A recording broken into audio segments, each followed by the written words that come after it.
तो आपको 5000 साल पुराने हथियार से आज के इस्लामिक आतंकवाद को आप सामना नहीं कर सकते। अपनी सोच को बदलना होगा, अपने हथियार को बदलना होगा, अपने नैरेटिव को बदलना होगा, अपने लोगों को उस आदर्श समाज से बाहर निकालना होगा। वो आपका ख्वाब है कि जब आदर्श व्यवस्था हो जाए तो वैसे ही रहिएगा, लेकिन ये समाज आदर्श समाज नहीं है। जिनसे लड़ रहे हैं वो आदर्शवादी लोग नहीं हैं। एक आपकी राज्य का शहर है मुंबई, वहां भी बहुत सारे लोगों को डर लगता है। उसमें से एक शायर हैं जिनके मेरे बड़े भाई उनके क्लासमेट रह चुके हैं। उन्होंने अभी यकायक एक बयान दे दिया। वो बयान दिया उन्होंने जब श्रीलंका के अंदर हमला हो गया और श्रीलंका में मरने वाले का धर्म दूसरा था, तो उनको संकट लगा कि तो वर्ल्ड पॉलिटिक्स में मुश्किल हो जाएगी। तो जब वहां पे बुर्के पे बैन लगाया तो हमारे यहां भी मंचलों ने कहा साहब बुर्के पे बैन लगना चाहिए। वैसे वो बगैर बुर्के भी रहे तो उससे कोई फर्क नहीं पड़ने वाला, लेकिन फौरन कह दिया साहब कि बुर्के पे बैन लगना चाहिए।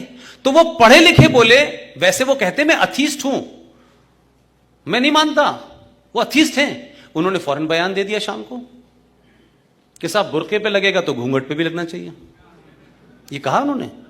लेकिन आप में से किसी ने नहीं कहा। मैं तो इंदौर में कह के आया, पूरी ताकत से कह के आया, माफ करिएगा, कुरान मजीद के किसी पन्ने पे बुर्के का जिक्र नहीं है। और हमारे घूंघट पे तुम जब सवाल उठाओ तो यह ध्यान रखना कि हिंदुओं में घूंघट की परंपरा नहीं है। ये आप 700 साल पहले जब आए थे तो आपकी वैशी आंखों में जो सपना था उसको रोकने के लिए औरतों ने घूंघट लगाया।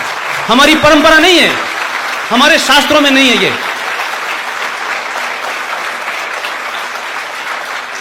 तो आप हमसे मत कहिए हमने घूंघट परंपरा इसलिए नहीं की, आपकी आंखों में जो वैशीपन था उसको रोकने के लिए हमने की।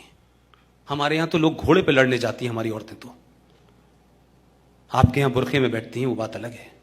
आप रखें बुरखे में, आप रखें उन्हें, हमने मना नहीं किया, क्योंकि आपके यहां तो उसे प्रॉपर्टी समझते हैं, हमारे यहां नहीं समझते प्रॉपर्टी।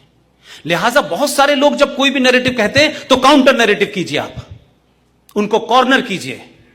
समाज में इस वक्त लड़ाई जो है वो वैचारिक लड़ाई है, हथियारों की लड़ाई नहीं है। सही नैरेटिव दीजिए, समय पे दीजिए। इसलिए पाकिस्तान, बांग्लादेश, चाइना ये भारत के लिए खतरा हो नहीं सकते। अपनी आर्मी पे ध्यान रखिए, अपनी आर्मी पे फख्र कीजिए। इतना सब कुछ हो जाने के बावजूद भी आपके ईस्ट में और आपके वेस्ट में रोज तीसरे दिन 4 बंदूकधारी जाते हैं और प्राइम मिनिस्टर को बंद कर देते हैं, कहते हैं मार्शल लॉ लग गया। ये गलतफहमी इधर किसी दिन हो गई तो यहां तो लगेगा ही लगेगा, आप निपट जाएंगे। इसलिए इस बात का ध्यान रखें कि आपकी आर्मी फाइनेस्ट आर्मी है, क्योंकि आपकी आर्मी तो कई सारे काम करती है। कश्मीर में बाढ़ आ जाती है तो हुर्रियत के लीडर को भी बचाती है। वो अपने धर्म से नहीं हटती, उसको इस बात की चिंता नहीं होती कि ये गद्दार है, इसको मार देना चाहिए। उसका काम है वो अपना मैंडेट पूरा करती है, और आज भी सरकार ये हो या वो हो करती उसके अंडर में काम है। लेकिन चाइना, बांग्लादेश, पाकिस्तान, अमेरिका, दुनिया के किसी मुल्क को ले लीजिए, मेरा अपना जाती 12 साल का एक्सपीरियंस ये कहता है, इस मुल्क को, इस देश के अंदर करोड़ों गद्दारों से खतरा है, पाकिस्तान से खतरा नहीं है।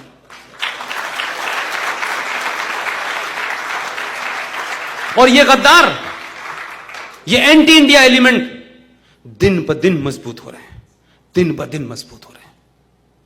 उनको न्यूट्रलाइज नहीं कर सकते। 5 आते हैं, फौज 5 मार देती है, 6 आते हैं, 6 मार देती है। आसाम में होता है, सब जगह होता है। लेकिन इस देश में सिविलियन ड्रेस में छोटे भाई का पजामा, बड़े भाई का कुर्ता पहने हुए ऐसे घूम रहे हैं, ऐसे ऐसे नैरेटिव लेके आते हैं कि उन्हें इस बात की शर्म और इस बात का डर नहीं होता भाई साहब, कि टेलीविजन पे आके कहते हैं कि हमने 7 करोड़ थे तब हमने पाकिस्तान लिया था, अब तो हम 35 करोड़ हैं, और इस बार आपको तय करना है कि आप कहां जाएंगे, हम नहीं जाएंगे। ये नैरेटिव खतरनाक है, ये सोच खतरनाक है। दो चार आतंकवादी, दो चारों को मारने से काम नहीं बनेगा अगर आप नहीं सुधरे। आपके पड़ोस में रहने वाला आदमी, उसका पता नहीं है। कश्मीर की घटना पता नहीं पिछली बार मैंने अजय भाई बताई थी कि नहीं बताई थी। आज लोग ज्यादा हैं। कश्मीर में एक कश्मीरी हिंदू पंडित लेडी ने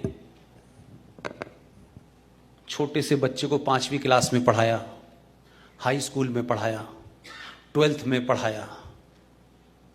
वो पड़ोस में रहता था। वो लेडी रिटायर हो गई। वो लड़का जिसको इतनी दूर तक पढ़ाया, पड़ोस में रहता था। इस बचपन से जिसको पढ़ाया होगा, टीचर और बच्चे के बीच में जो रिलेशन डेवलप होता है वो मां बाप से ज्यादा होता है। उसी लड़के ने 19 जनवरी 1990 को उस औरत के घर में घुसा। उसने पूछा, हां तुम क्यों आए हो? वो आगे बढ़ा, उसको गिराया, उसका रेप किया और 56 वार किया उसके ऊपर और मर्डर कर दिया। जिन हिंदुओं को यह गलत फहमी है इस देश में, नहीं नहीं यार तुम क्या बात करते हो यार, कैसी बात कर रहे हो पुष्पेन, तुम लोगों को भड़का रहे हो, तुम देश में खाई पैदा कर रहे हो। भाई हम जब नहीं थे तब भी तो खाई थी। हम तो 65 में आए हैं, हमारी तो उत्पत्ति 65 में हुई। उससे पहले क्या हो रहा था? ये गलतफहमी भूल जाइए कि सन 1935 में ये सरदार जी बैठे हुए हैं। 35 में भी लाहौर में लोग यही कहते थे। ऐसा कैसे हो सकता है यार? अरे ये हो ही नहीं सकता। 40 में हो गया, 5 साल बाद हो गया। आखिर इस देश की यूनाइटेड भारत के अंदर जो फोर्स थी उसमें कितने % मुसलमान थे? फोर्स में कितने % थे? देश बटा तो आर्मी की तो ट्रेनिंग बड़ी हाई ग्राउंड पे होती है। सिविलियन तो चले गए थे, आर्मी क्यों चली गई सिर्फ मुसलमानों की वहां? ऐसा क्यों हुआ भाई? और आप कहते हैं कि हमारे ऊपर यकीन नहीं किया जाता। आपके ऊपर तो इस मुल्क ने इतना यकीन किया कि 4-4 राष्ट्रपति दिए, 1 उपराष्ट्रपति दिया, जजेस दिए। लेकिन एक घटना का जिक्र मैं इसलिए कर रहा हूं। 2 दिसंबर 1989 देश में वीपी सिंह की सरकार थी। उस सरकार ने भारत में पहली बार किसी मुसलमान को गृह मंत्री बनाया। उसने 2 दिसंबर 1989 में शपथ ली। जरा घटनाओं को देखिए आप। I am wrong? पक्का? 2 दिसंबर को शपथ ली, 8 दिसंबर को बेटी गायब हो गई। महबूबा मुफ्ती की बहन रुबैया सईद का किडनैप हो गया। और किसने किया? JKLF ने, जिसका चीफ अब दिल्ली के एक हॉस्पिटल में है। 2 दिसंबर में शपथ और 8 दिसंबर को किडनैप और 10 दिन बाद छूट गई। 4 बड़े आतंकवादियों को अंतर्राष्ट्रीय तो उनको छोड़ दिया। और यह सिलसिला क्या चला कि उसी दौरान में गुलाम नबी आजाद के घर से बच्चा गायब हो गया, वो भी मिल गया, 27 लोगों को छोड़ दिया। फिर एक और कांग्रेसी थे सेकुलर, जिन्होंने अटल जी की सरकार में वोट नहीं दिया था। 1 वोट से सरकार गिर गई थी आपकी। उनके घर भी कोई गायब हो गया, उसको भी छोड़ दिया, 7 आतंकवादी छूट गया। और आप सोचिए कि 2 दिसंबर को वो आदमी शपथ लेता है, 2 दिसंबर 1989, और 19 जनवरी 1990 में पूरी दुनिया का सबसे बड़ा हादसा पूरे भारत में होता है। लेकिन किसी को अंदाजा नहीं था कि यह आदमी उस हादसे का मास्टरमाइंड था।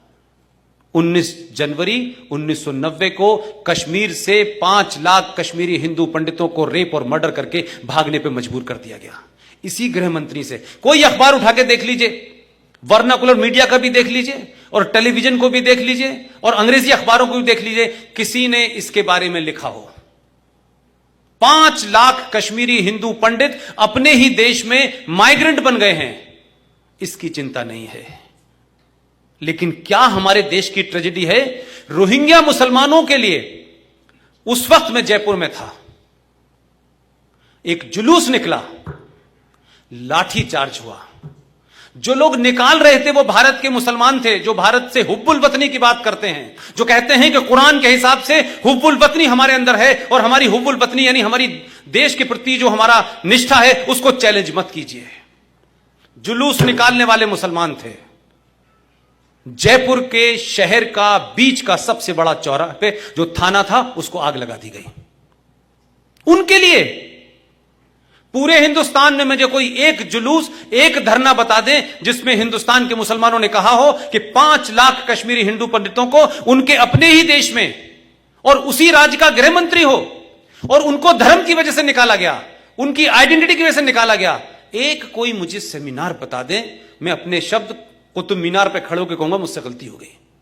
एक नहीं हुआ, एक कहीं मैंने गंगा जमुना तहजीब नजर नहीं आई, कहीं भाईचारा नहीं। झूठ और मक्कारी के लिए भी किसी ने कोई धरना प्रदर्शन नहीं किया भाई साहब। लेकिन क्या हो रहा है रोहिंग्या के लिए? जिस जम्मू कश्मीर में आर्टिकल 35 होने के कारण जम्मू कश्मीर में भारत का नागरिक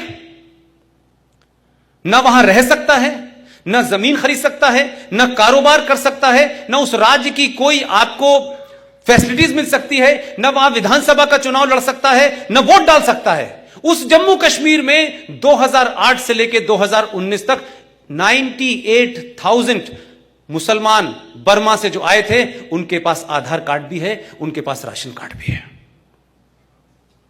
यह खतरा है इस देश के लिए, यह खतरे महत्वपूर्ण हैं। क्या आपको पता ही नहीं चल रहा कि धीरे धीरे हो क्या गया? हम कहां खड़े थे जब हमने देखा तो इतनी भीड़ है कि अब हम कोशिश कर रहे हैं कि अब इनको एडजस्ट कर लें।